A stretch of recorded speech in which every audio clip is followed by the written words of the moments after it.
Because at the end of the day, you want to make sure that you have a healthy workforce, and you want to avoid the burnout that you mentioned. That they're working. We built an AI optimizer.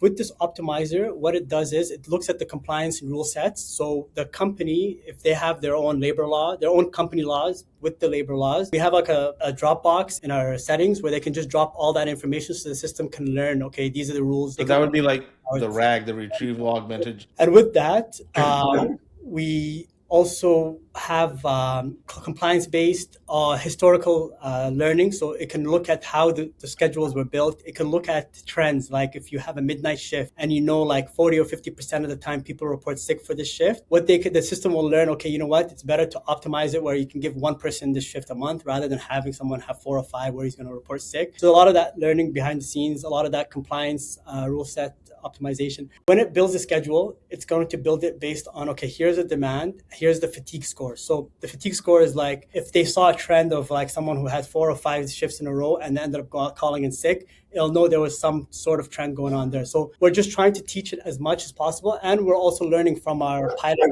companies that we had in the beginning. What are things that worked? What are trends that didn't work? How to reduce attrition? So yeah, that's for the optimization side of things. That's important, the fatigue score, right? Because at the end of the day, you want to make sure that you have a healthy workforce, and you want to avoid the burnout that you mentioned. That they're working.